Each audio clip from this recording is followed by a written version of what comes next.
رہے گا، اب بھی جاری ہے اور ہمیشہ جاری رہے گا۔ وہ وقت بھی تھا کہ جب کچھ نہیں تھا، اس وقت بھی ذکر مصطفیٰ جاری تھا۔ جب کچھ پیدا نہیں ہوا، اللہ نے جب کسی شے کو پیدا نہیں کیا تھا، کوئی مخلوق پیدا نہیں فرمائی تھی، تو اپنے آپ کی ذات کے ظہور کرنے کا ارادہ فرمایا، تو جلوہ اول جس وقت نمودار ہوا اسی کا نام ہے حقیقت محمدیہ صلی اللہ علیہ وسلم۔ جب وہ نور حق، جلوہ حق، جلوہ اول موجود تھا تو کوئی اور شے موجود نہیں۔ سرکار خود بیان فرماتے ہیں، وَلَمْ يَكُنْ فِي ذَلِكَ الْوَقْتِ لَوْحٌ وَلَا قَلَمٌ وَلَا جَنَّةٌ وَلَا نَارٌ وَلَا شَمْسٌ وَلَا قَمَرٌ وَلَا أَرْضٌ وَلَا إِنسٌ وَلَا جِنٌّ۔ سرکار نے فرمایا جب میرا نور موجود تھا تو نہ آسمان تھے، نہ ستارے تھے، نہ سورج تھا، نہ چاند تھا، نہ ملائکہ تھے، نہ لوح تھی، نہ قلم، نہ عرش تھا، نہ جنت، نہ زمین تھی، کوئی شے نہیں تھی، نہ انسان تھے، نہ جنات، کچھ نہیں تھا۔ سرکار فرماتے میرا نور موجود تھا۔ تو جب کچھ نہیں تھا تو نور مصطفیٰ کریم موجود تھا، اس وقت بھی اللہ تعالیٰ اپنے محبوب کے نور کو دیکھ دیکھ کر محبوب کی حمد و ثنا کرتا رہا۔ اپنے محبوب کریم علیہ السلام کے نور اور حسن و جمال کو دیکھ کر اپنے محبوب کی حمد و ثنا کرتا رہا۔ اس کے سامنے، اپنے محبوب علیہ السلام کے نور کے سامنے بس محب کا نور، محبوب کا نور، محبوب کا نور، محب کا نور، اور کسی کا نور تھا ہی نہیں۔ سبحان اللہ، سبحان اللہ۔ محب کا نور، محبوب کا نور، اور کسی کا نور نہیں تھا۔ نہ نور شمس تھا، نہ نور قمر تھا، نہ نور ستاروں کا تھا، نہ نور ملائکہ کا تھا، کوئی نور نہیں تھا اور کوئی شے نہیں تھی۔ اللہ تعالیٰ اپنے محبوب کے جلووں کو دیکھ دیکھ کر حمد و ثنا کرتا رہا۔ تو جب کچھ نہ تھا ذکر مصطفیٰ جاری، جب کچھ بھی نہ رہے گا تو ذکر مصطفیٰ جاری۔ یہ رسول اللہ صلی اللہ علیہ وسلم کی ذات گرامی کو یہ شان حاصل ہے، یہ مقام حاصل ہے۔ پھر اللہ تعالیٰ نے اس حسن و جمال کو عالم دنیا میں بھیجنے کا ارادہ فرمایا، تو پھر مخلوق جو پیدا ہونے والی تھی اس کو پیدا فرمایا۔ تو جب پیدا فرمایا تو ان میں اس اپنے نور کو بھیجنا تھا، تو پھر اللہ نے دیکھا کہ اس طرح جس طرح میرے محبوب کا نور ہے، اگر بھیجتا ہوں تو کوئی بھی نہ بچ سکے گا، جل کر خاکستر ہو جائے گا۔ یہ اللہ تعالیٰ کا احسان عظیم ہے کہ اللہ تعالیٰ نے اس نور پر ایک پردہ نور کا ڈال دیا۔ پھر دیکھا برداشت ہوگی، فرمایا نہیں ابھی نہیں ہوگی، دوسرا پردہ ڈالا، فرمایا اب برداشت ہوگی، دیکھا، فرمایا نہیں، تیسرا پردہ ڈالا کہ اب برداشت ہوگی، دیکھا کہ نہیں، 70,000 نور کے پردے ڈال دیے، تو پھر دیکھا کہ اب برداشت ہوگی، تو دیکھا کہ نہیں۔ آخر میں اللہ تعالیٰ نے عالم دنیا میں بھیجنے کے لیے اس اپنے نور مطلق پر 70,000 نور کے پردوں میں چھپا کر پھر آخری بے مثل یہ لباس بشری پہنا کر دنیا میں بھیجا کہ ہاں اب کوئی برداشت کرے گا، کوئی اب بھی نہیں کرے گا۔ سبحان اللہ۔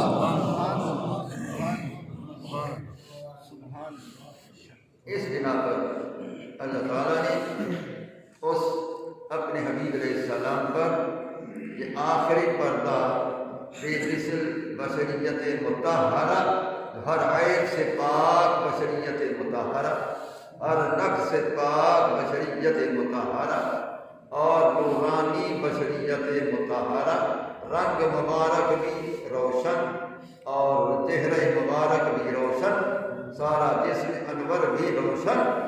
وہ اللہ تعالیٰ نے بھیج دیا کہ اب اس کو دیکھ کر کوئی برداشت کر لے گا اور کوئی پھر بھی برداشت نہ کرے گا، اس لیے کتنا عشاق تڑپتے رہے، کتنا عشاق بےتاب رہے اور رات و دن گریہ زاری میں بسر کرتے رہے۔ تو یہ کیوں کرتے رہے کہ وہ حسن و جمال کا جب جلوہ بڑھا تو برداشت نہ ہوا، تو پھر گریہ زار ہو گئے اور گریہ زاری میں راتیں گزار دی، دن گزار دیے۔ اللہ تعالیٰ نے فرمایا، جو میں نے خطبے کے بعد آیت پڑھی ہے، فَلْيَضْحَكُوا قَلِيلًا وَلْيَبْكُوا كَثِيرًا۔ اللہ تعالیٰ فرماتا ہے میرے ایسے بندے ہیں جو ہنستے تھوڑے ہیں اور روتے زیادہ ہیں۔ فرماتا ہے میرے ایسے بندے ہیں جو ہنستے تھوڑے ہیں اور روتے زیادہ ہیں۔ تو رونا دو حیثیت سے ہوتا ہے، ایک خدا کے خوف سے رونا آتا، بندہ اپنے گناہوں کو یاد کرتا ہے، ڈرتا ہے اللہ تعالیٰ سے، وہ عذاب سے ڈرتا ہے، جہنم کے عذاب سے، پھر وہ روتا ہے، چلاتا ہے، روتا ہے، اللہ مجھے معاف کر دے، میں نے غلط کام کیے ہیں، مجھے معاف کر دے۔ تو خوف الہی سے رونا آتا ہے، اور اللہ تعالیٰ کے بندے خوف الہی سے بھی روتے تھے۔ ایک تو رونا اس وجہ سے ہوتا ہے، اور ایک رونا اس وجہ سے ہوتا ہے کہ محبوب نے جلوہ دکھایا، پھر اپنے آپ کو چھپایا، اپنے عاشق کو تڑپایا، تب وہ روتا ہے۔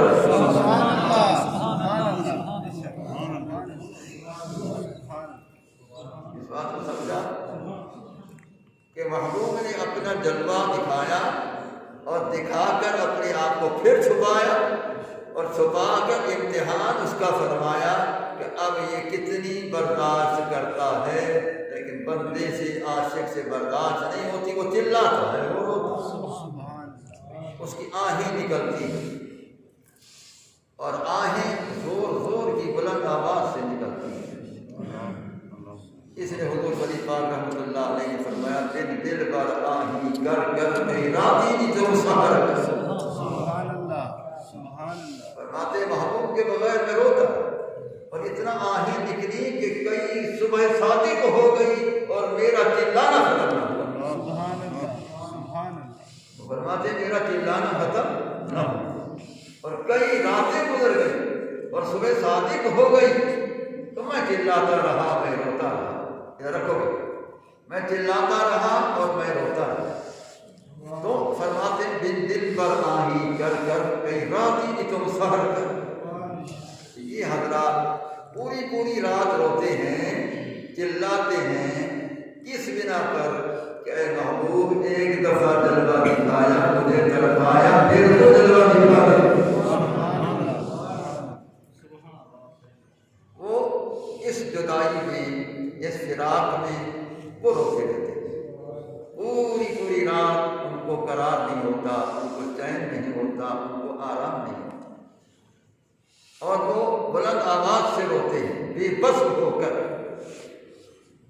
اور میں نے اپنے آنکھوں سے یہ چلانا دیکھا، یہ پوری رات اور بلند آواز سے چلانا میں نے دیکھا۔ کس کو دیکھا ہے؟ قطع نظر اس کے کہ وہ میرے والد گرامی رحمۃ اللہ علیہ تھے، ان کو میں نے دیکھا کہ رسول اللہ کے عشق میں وہ بلند آواز سے چلاتے تھے۔ سبحان اللہ، وہ بلند آواز سے چلاتے تھے، اور کئی وقت تک وہ چلاتے رہتے تھے، تہجد کے وقت بھی، محفل نعت میں بھی، اور جلسے کے تقاریر میں بھی۔ جب بھی رسول اللہ صلی اللہ علیہ وسلم کی کوئی شان سنی نعت کی صورت میں یا کسی کے خطاب و تقریر کی صورت میں، تو فوراً وہ گریہ زار ہو گئے اور گریہ زاری میں وہ چلانے لگے، آہیں نکلتی رہی، فلک شگاف آہیں ہم نے ان کی سنی۔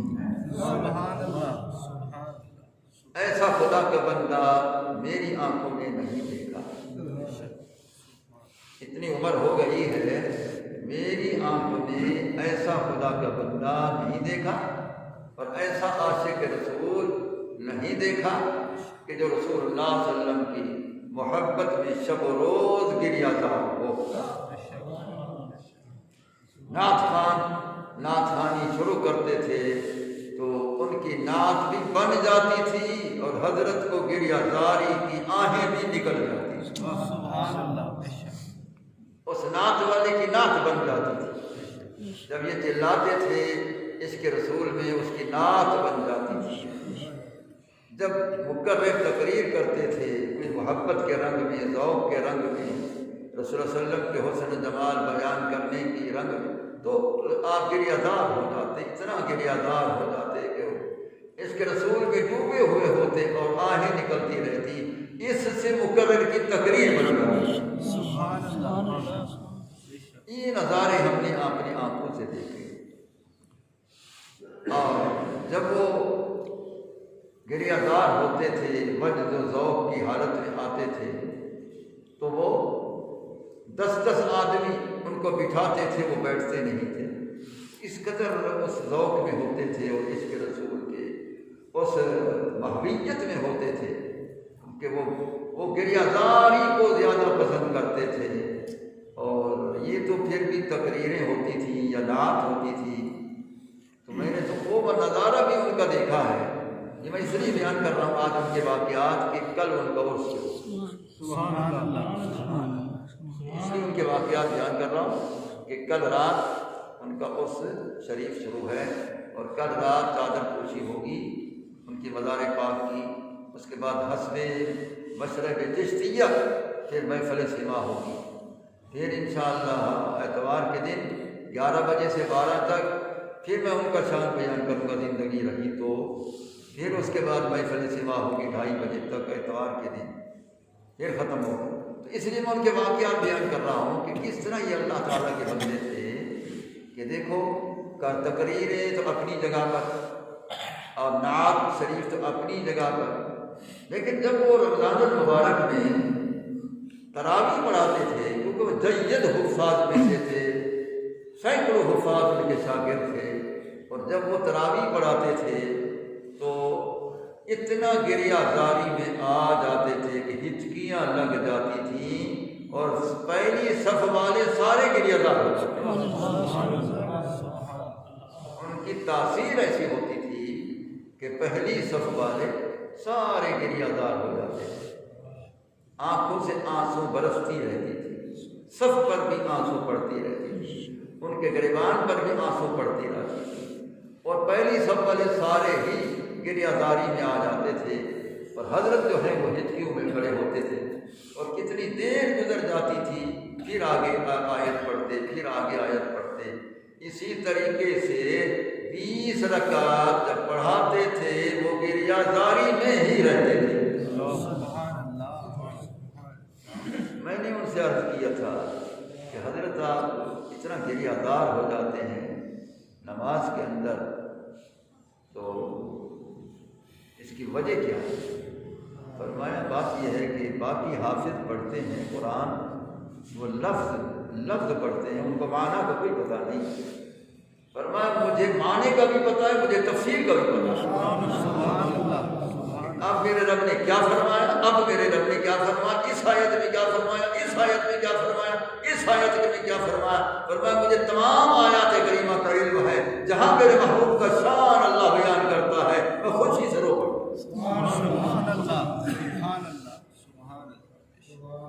کیونکہ وہ مکمل عالم دین تھے، ان کو قرآن مجید کئی ختم انہوں نے درس میں کیے تھے، یعنی ترجمۃ القرآن پڑھاتے اللہ جانے 40-50 سال تک وہ اسی طرح وہ درس پڑھاتے رہے، تو وہ فرماتے تھے کہ مجھے علم ہے، میں قرآن مجید کے معانی کو جانتا ہوں، قرآن مجید کی تفسیر کو جانتا ہوں، اللہ تعالیٰ کے فرمان کا علم ہے مجھے کہ اللہ تعالیٰ نے اس آیت میں شان مصطفیٰ کس رنگ میں بیان فرمایا، اس آیت میں شان مصطفیٰ کریم کس رنگ میں بیان فرمایا۔ تو پھر میں رسول اللہ صلی اللہ علیہ وسلم کی محبت میں آ کر، اس کے رسول میں آ کر میں گریہ زار ہو جاتا ہوں۔ یہ میری اضطرابی کیفیت ہے، یہ میرے بس کی بات نہیں۔ فرماتے تھے جب میں وہ آیات پڑھتا ہوں، جن آیات میں اللہ تعالیٰ نے عذاب جہنم کا ذکر فرمایا اور دوزخیوں کا ذکر فرمایا، تو خدا کے ڈر سے پھر میں رو پڑتا ہوں کہ اللہ تو بچانا ہمیں اس عذاب سے، تو بچانا۔ فرمایا اس خوف الہی سے بھی میں رو پڑتا ہوں، تو محبت رسول میں بھی رو پڑتا ہوں، خوف الہی میں بھی رو پڑتا ہوں۔ تو ایسے حضرات بھی پہلے گزرے ہیں کہ چھوٹی عمر تھی، چھوٹی عمر۔ حضرت مالک بن دینار رحمۃ اللہ تعالیٰ علیہ بالکل چھوٹی عمر کی تھی، بچپن تھا۔ اب دیکھو خوف الہی کا مقام، دیکھو ان کا بچپن ہے۔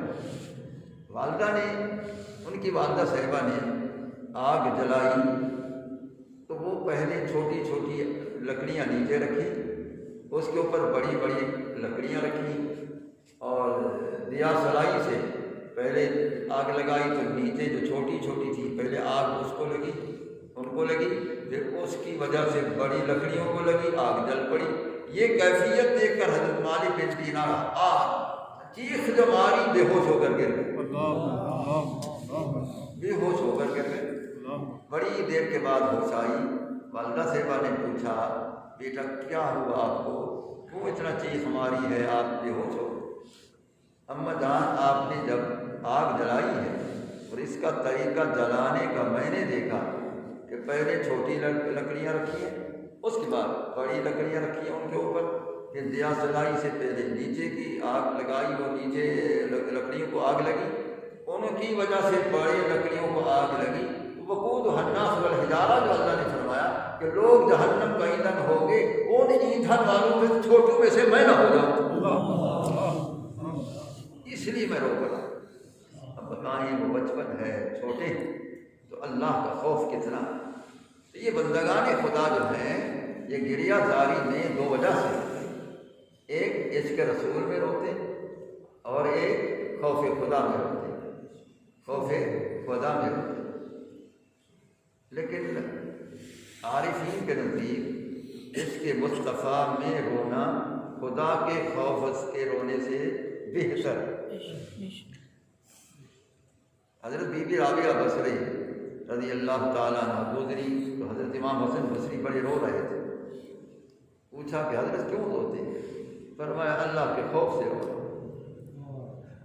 بی بی رابعہ بصری نے فرمایا حضرت اگر جتنی دور خدا کے خوف میں روتے رہے ہو، اتنی دیر میں رسول اللہ کے عشق میں روتے وہ افضل تھا، وہ زیادہ افضل ہے، اسی کے صدقے میں خدا بخش دے گا۔ اصل تو رسول اللہ کا عشق ہے، اس میں روتے رہو۔ اس لیے یہ حضرات جو ہیں روتے تھے، یہ اللہ کی نعمت تھی کہ ان کو حاصل تھی۔ گریہ زاری بھی خدا کی نعمت ہے، رسول اللہ کے عشق میں گریہ زاری خدا کی نعمت ہے۔ اور یہ دل کے اندر عشق رسول کی جب آگ ہوتی ہے تو اس وجہ سے برداشت نہیں ہوتی ہے، برداشت نہ ہونے کی بنا پر یہ حضرات گریہ زار ہوتے ہیں اور فلک شگاف آہیں ان کی جاتی ہیں۔ ایک دفعہ جلسے پر ملک غلام محمد صاحب وہ نعت شریف پڑھ رہے تھے بیگم بارسی کی، تو اس میں شعر آیا کہ عین حق صورت انسان مدینے والے، بس حضرت کو اتنا ذوق ہوا، فلک شگاف آہیں ہو رہی تھی۔ تو اتنے میں حضور غازی سے رحمۃ اللہ علیہ جلسے پر تشریف لائے، فرمایا کہ مولانا یہ کن کی آوازیں؟ میں نے کہا حضرت والد سے رحمۃ اللہ علیہ اس کے رسول میں یہ آواز ہے۔ اچھا ارے بھائی دیکھو کیسے عاشق رسول ہیں، سبحان اللہ۔ تو میں نے کہا حضرت آج آپ وحدت الوجود اور تصوف پر بیان فرمائیں۔ جب مولانا محمد یار صاحب بیان کرتے تھے سنا ہے، ہم نے ان کا زمانے میں اتنا ان کی تقاریر نہیں سنی، تو آپ وہی بیان کریں۔ اب فرمانے لگے مولانا محمد یار صاحب جو تھے وہ شہنشاہ عارفاں تھے، وہ شہنشاہ عارفاں تھے، وہ ان کا مقام تھا کہ اس مقام پر وہ فائز تھے کہ یہ مقام وہ بیان کرتے تھے۔ تو بہرحال میں حب رسول پر آج بیان کرتا ہوں، انہوں نے حب رسول پر پھر کمال بیان فرمایا۔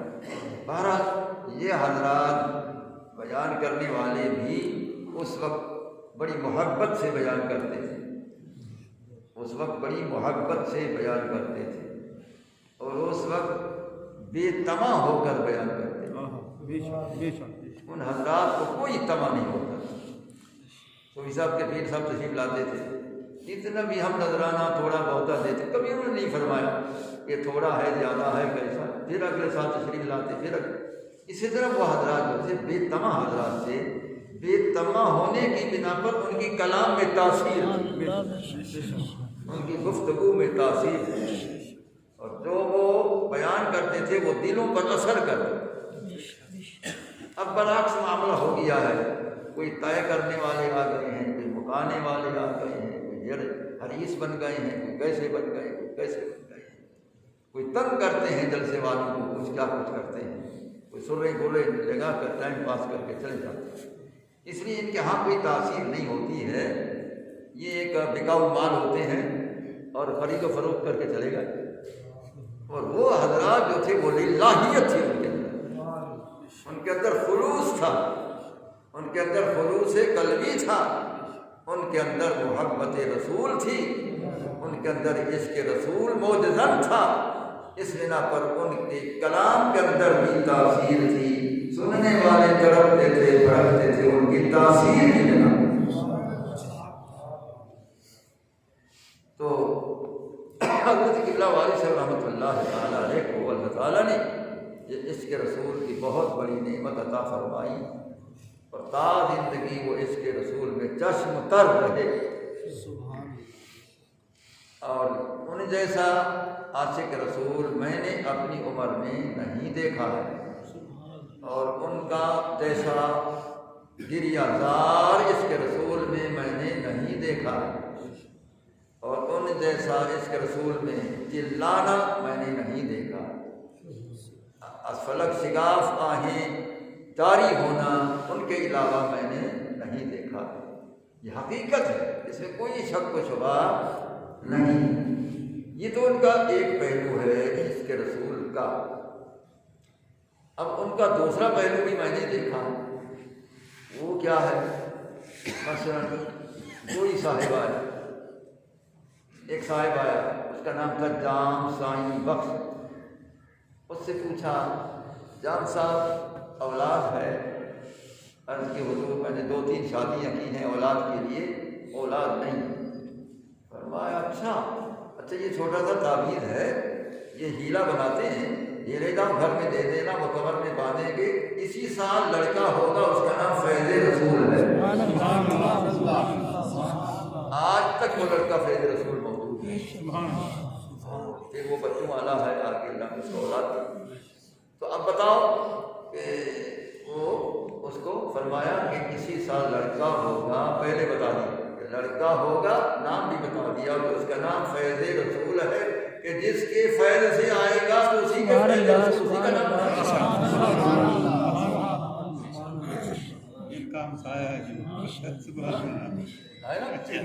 بتاؤ۔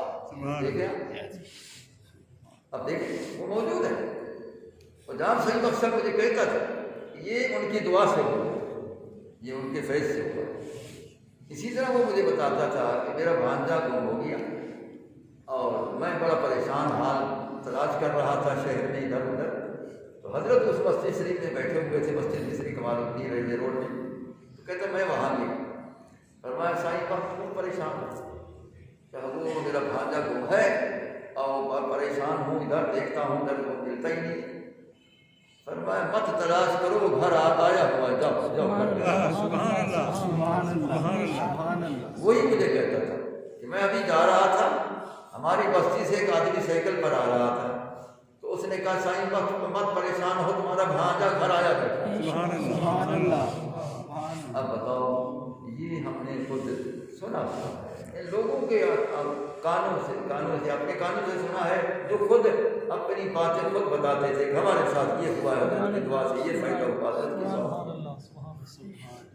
اسی طرح کئی لوگ ایسے تھے کہ جو استدعا کرتے تھے جلسے میں، جہاں مثلاً احمد کو شرقیہ کا ایک علاقہ ہے اور وہاں حضرت تشریف لے جاتے تھے، سال بسال جلسہ ہوتا تھا، تو انہوں نے استدعا کی، حضور کتنی سال ہو گئے ہیں بارش نہیں ہوئی ہے، تڑپ رہے ہیں، تپش بہت ہے، اس وقت تپش بہت ہے، تو فرمایا اچھا بارش نہیں آئی کئی سال، حضور نہیں آئی، فرمایا اچھا میں حضور فرید پاک کا دیوان پڑھتا ہوں ابھی بارش آئی۔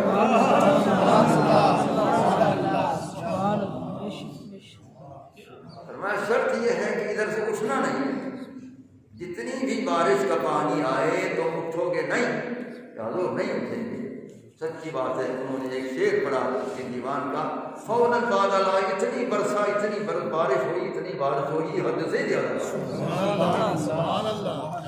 وہ لوگ ابھی تک موجود ہیں اور انہوں نے مجھے بھی بتایا تھا کہ اس طرح ہوا ہے، اور کئی مرتبہ دوسری جگہوں پر بھی ایسا ہوا، مثلاً کوٹ صوابے کے قریب کھوہارے لوگ ہیں، وہاں حضرت کے شاگرد وہاں تشریف لے گئے، کسی جلسہ تھا ان کا، تو ان کے پیر صاحب بھی تشریف فرما تھے، سید محمد جمال شاہ صاحب سنجر پوری رحمۃ اللہ علیہ، بڑے کامل تھے، وہ بھی تشریف فرما، وہ لوگ مرید ان کے تھے، تو عرض کی حضور بارش نہیں ہو رہی، بڑا عرصہ ہو گیا ہے، دعا فرمائیں بارش ہو۔ انہوں نے اپنے پیر سے کہا، تو حضرت پیر صاحب رحمۃ اللہ علیہ نے فرمایا، حضرت حافظ صاحب آپ عاشق رسول ہیں، خدا آپ کی جلدی سنتا ہے، آپ دعا۔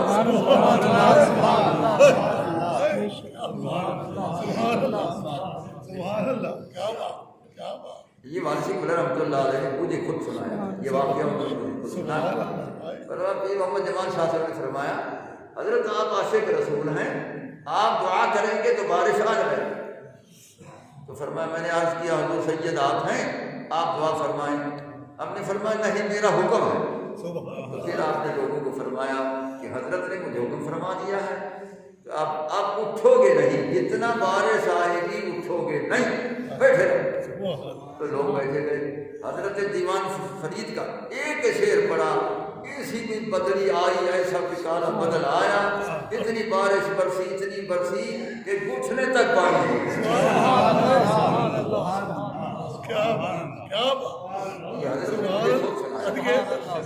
گھٹنے تک پانی ہو گیا۔ حضرت پیر صاحب کی تشریف فرما تھے، ان کے اوپر کھیس وغیرہ اوپر تان کے وہ جس طرح کی چھت بناتے کھیس وغیرہ، لیکن اتنا بارش، حضرت نے فرمایا بیٹھے رہو، اب اٹھنا نہیں ہے، میں نے بھی تقریر جلدی ختم نہیں کرنی ہے۔ اس دن آپ نے بارش میں 3 گھنٹے تقریر،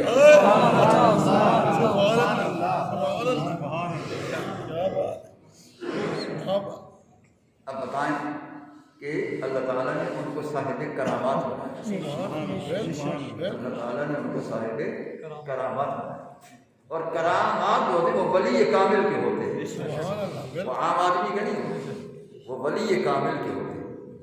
تو معلوم ہوا کہ شیخ کریم نے ان کو ولی بنایا، ولی بنا کر صاحب کرامات بنایا، اس لیے ان کے کرامات جو ہیں ظاہر ہوتے تھے، بڑے بڑے کرامات ان کے ظاہر ہوتے تھے۔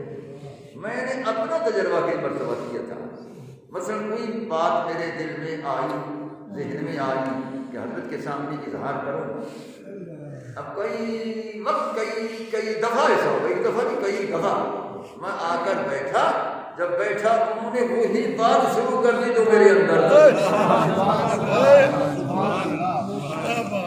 یہ کئی مرتبہ ایسا ہو۔ تو میں نے ایک دن عرض کیا کہ حضور میں تو اپنی زبان سے بیان بھی نہیں کرتا ہوں کہ میں یہ چاہتا تھا، تو آپ کو کیسے علم ہوگی، آپ وہی بات شروع کر دیتے۔ تو فرمایا کہ ہاں جب میں نے آپ کو دیکھا تو میں نے آپ کی پیشانی سے پڑھ لیا کہ آپ یہ بات کرنا چاہتے ہیں۔ میں نے کہا حضرت لکھا ہوا ہے، ایسا سمجھو کہ لکھا ہوا یہ کئی مرتبہ میرے ساتھ خود ہوا۔ تو اس لیے اللہ تعالیٰ نے ان کو صاحب بصیرت بھی بنایا اور صاحب کرامت بھی بنایا اور ولی کامل بنایا۔ تو ان کے اسی طرح کئی واقعات ہیں، اور باوجود اتنا بڑے مقام کے لیکن جب وہ عرس پر جاتے تھے حضور فرید پاک رحمۃ اللہ علیہ کے عرس پر، تو وہ حضرت کے چمن جو ہے پانی کا، اس کے نیچے جو سیڑھیاں ہیں، اس سیڑھیوں کے نیچے اترو تو یہیں آپ بستر لگا کر پڑے رہتے تھے۔ کیوں کہ اے پیارے تیرے دروازے کے سامنے پڑا ہوا ہوں، کسی وقت نگاہ کرم فرما دے۔ اور وہیں بڑے لوگ لچھیڑ رہے ہیں، وہ اوپر گزر رہے ہیں، پاؤں سے لگا، انہوں نے فرمایا لچھیڑو دو، لچھیڑو لچھیڑ دو، میں تو حضرت دروازے کا سگ بن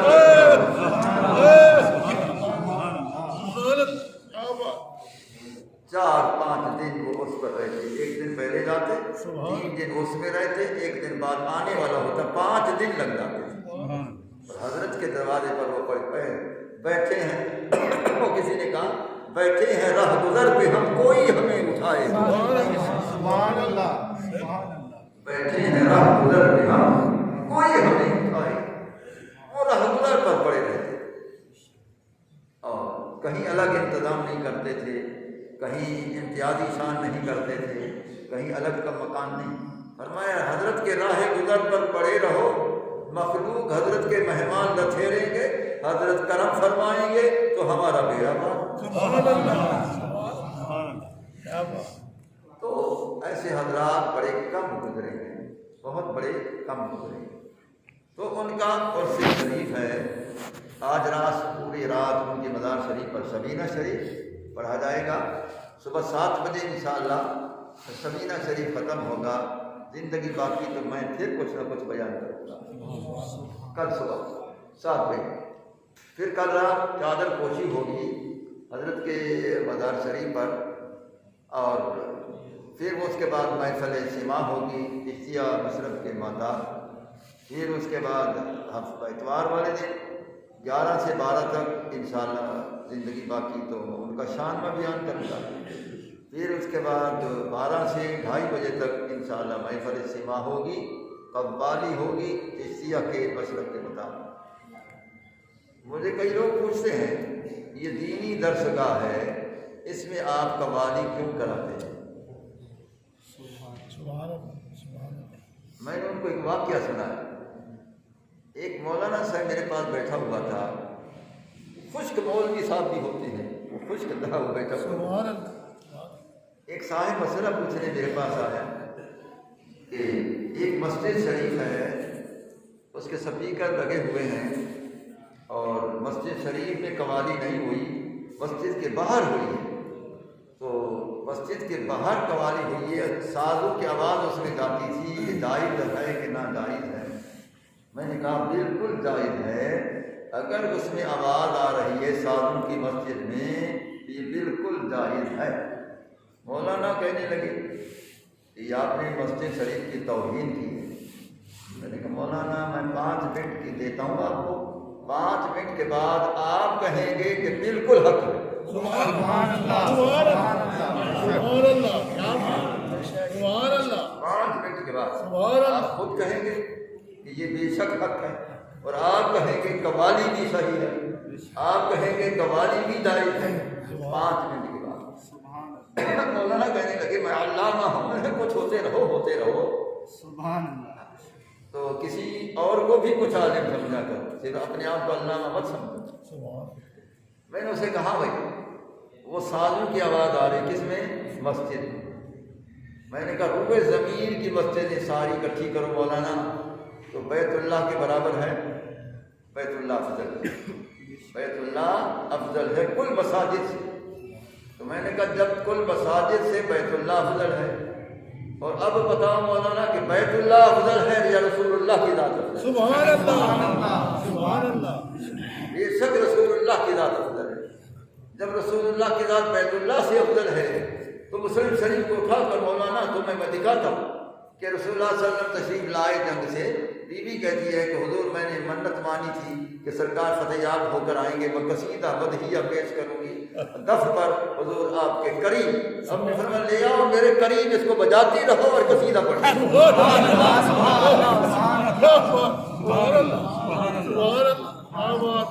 تو میں نے کہا مولانا بتاؤ، وہ جو بیت اللہ سے افضل ہے، خدا کے عرش سے بھی افضل ہے، رسول اللہ کی ذات، ارے وہاں تو وہ قصیدہ بھی پڑھ رہی ہے، دف بھی بجا رہی ہے، شاعر علیہ السلام بیٹھے ہیں، اگر یہ ناجائز ہوتا شاعر علیہ السلام منع فرماتے انہوں نے اجازت فرمائی کہ تم منت پوری کرو، آؤ سنا، وہ سنا بھی رہی ہے، دف بھی بجا رہی ہے۔ میں نے کہا جو خدا کے عرش افضل بیٹھا ہے وہاں جائز ہے، تو یہ مسجد میں ساز میں آواز ہے، یہ کیوں نہ جائز ہوگی؟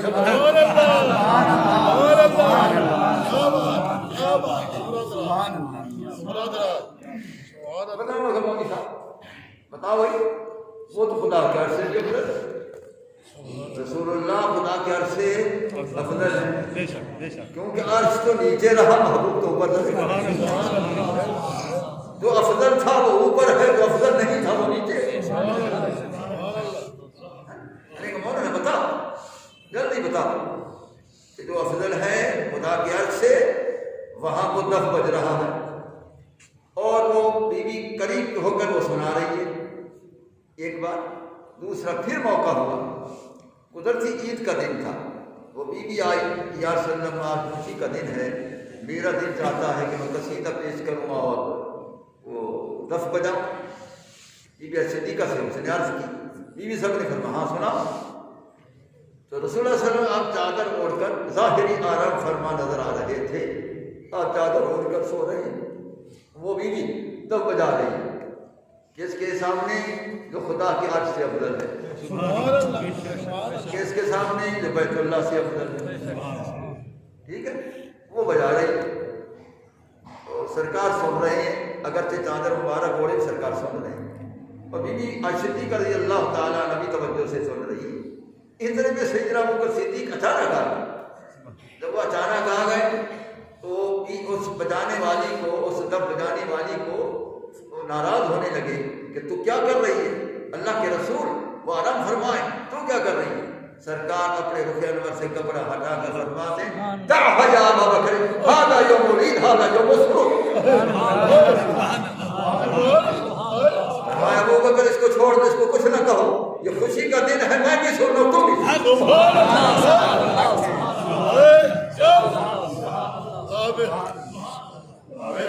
بتاؤ، مولانا علامہ صاحب بتاؤ، سرکار نے کیا فرمایا؟ دعہ یا ابا بکر ھذا یوم العید ھذا یوم السرور، ابو بکر چھوڑ دو، اس کو کچھ نہ کہو، میں بھی سن رہا ہوں، عائشہ صدیقہ بھی سن رہی ہے، خوشی کا دن ہے، خوشی کرنے دو، جاؤ خوشی۔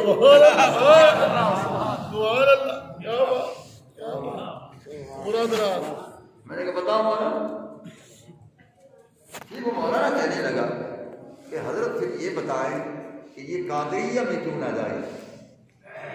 قادریہ سلسلے میں چشتی اپنا یہ نقشبندیہ سلسلے میں کیوں نہ جائے؟ اگر اتنا ثبوت حدیثوں میں ہے تو قادریہ سلسلے والے اولیاء بھی جانتے ہیں، قادریہ سلسلے والے علماء بھی جانتے ہیں، نقشبندیہ حضرات بھی جانتے ہیں، ان دونوں کے ہاں یہ کیوں نہ جائے؟ میں نے کہا بھائی بات یہ ہے، ایک ہے تقویٰ، یہ حضرات قادریہ نقشبندیہ حضرات تقویٰ کو مد نظر رکھا ہے، تو ہو سکتا ہے سازوں کے سننے سے کسی کا خیال اشتہائی نفسانی کی طرف چلا جائے، لہذا ہمارے سلسلے میں تقویٰ ہے، بند کرو، یہ نہ سنو، یہ نہ سنو، یہ نہ سنو، تقویٰ کو مد نظر رکھا۔ ہمارے حضرات فرماتے ہیں جب ہم اس کے رسول کے اس ذوق میں آ کر ڈوب جاتے ہیں، ہمارا خیال کدھر جاتا ہے نہیں، اللہ رسول میں ہوتا ہے، یہ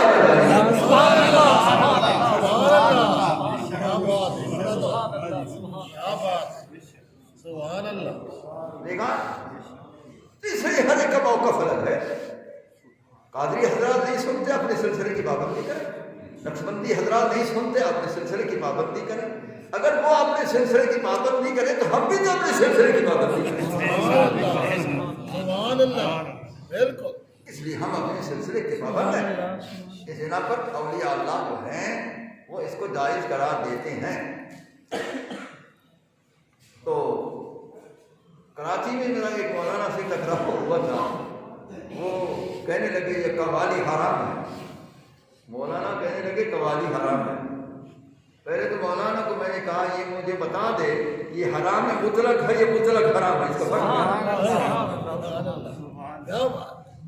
فرق بیان کرو مولانا، یہ حرام مطلق ہے یا مطلق حرام ہے، اس کا فرق بیان کرو، نمبر 1۔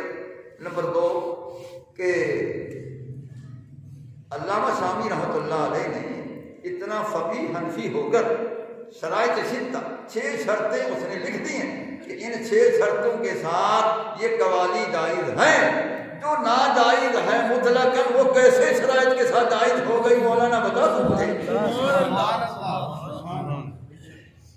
لا فتاوی شامی میں بھی دکھاتا ہوں، بتاؤ تو اگر وہ شرائط سے جائز ہے کیوں جائز ہے؟ جب وہ ہے ہی حرام، وہ جیسے جائز کیوں ہے؟ تو نے کیوں کہا ہے قوالی حرام ہے؟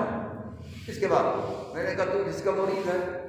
میں نے کہا حضور غزالی زمان رحمۃ اللہ علیہ۔ میں نے کہا حضرت کا عمل دیکھا تھا، اپنے پیر کا عرس کرتے تھے تو ایک رات میں پہلی رات میں وہ خود سنتے تھے، محفل سما کرتے تھے، سنتے تھے۔ اور پیر کا سننا جواز کی دلیل ہے یا ناجائز کی دلیل ہے بتاؤ؟ اس کے بعد انہوں نے ایک بہت بڑا رسالہ لکھا ہے، بڑے دلائل لکھ دیے ہیں اس کے جائز ہونے پر، اس پر اعتراضات بھی لکھے ہیں، ان کے اعتراضات کے جوابات بھی درج فرمائے ہیں۔ آخر میں لکھا ہے، میں نے مکمل کر دیا، اب بھی کسی کو شک ہو میرے پاس آؤ، میرے بعد اعتراض مت کرنا۔ انہوں نے مکمل اس کے جواب پر لکھ دیا ہے، تم نے پڑھا ہے؟ بتاؤ پیر کا علم زیادہ ہے تو مرید کا علم زیادہ ہے؟ اس پر وہ کہنے لگا کہ مجھ پر حق واضح ہے۔ میں نے کہا تف ہے آپ پر باطل واضح ہے، پیر پر حق واضح نہیں، اولیاء جس پر حق واضح نہیں، علماء جس پر حق واضح نہیں، خواجہ غریب مال پر حق واضح نہیں، تجھ پر حق، تجھ پر باطل واضح، تو خود باطل ہے۔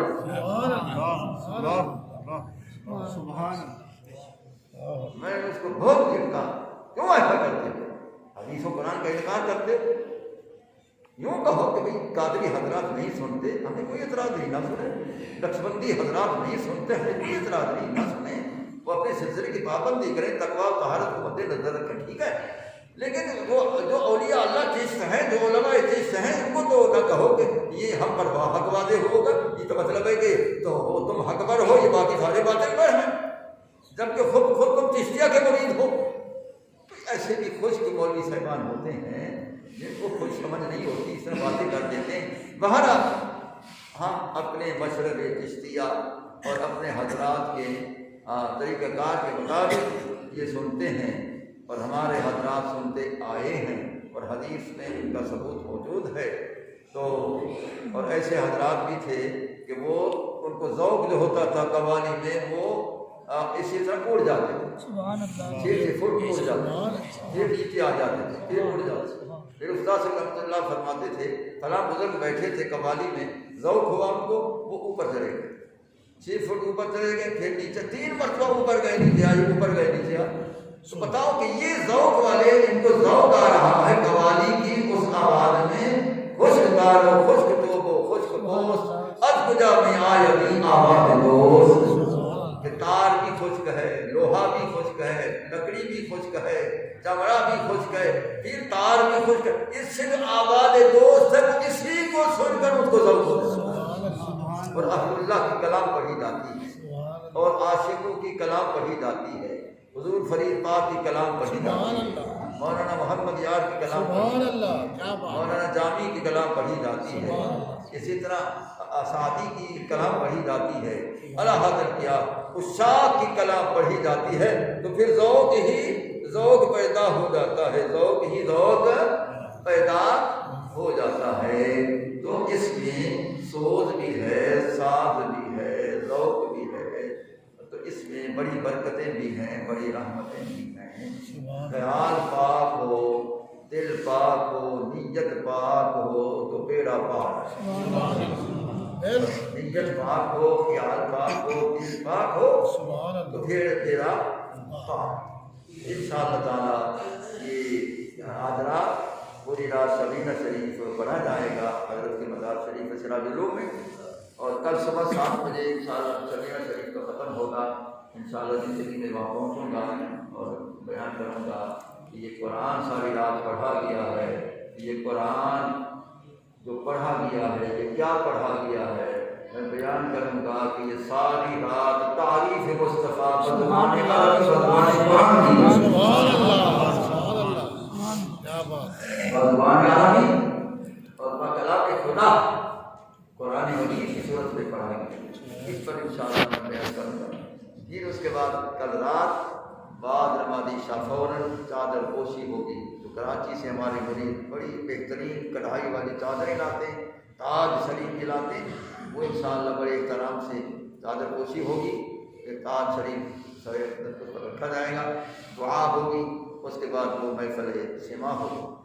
پھر پرسوں اتوار والے دن انشاءاللہ 11 سے 12 تک پھر حضرت کے شان پر اولاً خدا کا شان، پھر رسول اللہ کا شان، پھر سرکار کے عاشقوں کا شان، پھر وہ بیان ہوگا، اور 1 گھنٹہ تقریباً، پھر انشاءاللہ 12 بجے سے 2:30 بجے تک 2.5 گھنٹے پھر محفل سما ہوگی، اس کے بعد پھر ختم شریف دعا، اور پھر لنگر عام، لنگر شریف آپ کو دعوت ہے میری طرف سے کہ ان پروگراموں میں ضرور شرکت فرمائیں، صبح بھی، رات کو بھی، پھر اتوار کے دن بھی۔ یہ دن روز روز نہیں آتے، یہ سال میں آتے ہیں، لہٰذا آپ ان میں ضرور شرکت فرمائیں۔ اللہ کے ولیوں کے تہوار میں شرکت کرنا، ان سے فیض حاصل کرنا، ان سے فیض حاصل کرنا۔ ان پروگرام میں سراج دو میں آپ ضرور شرکت فرمائیں۔ میری طرف سے آپ کو ہر ان 3 پروگراموں میں شرکت کی دعوت ہے، اور انشاءاللہ تعالی اللہ رسول کی طرف سے بڑا انعام ملے گا، روحانی انعام انشاءاللہ تعالی۔ اللہ تعالی حضرت کی فیض و برکات سے ہم سب کو مستفید فرمائے۔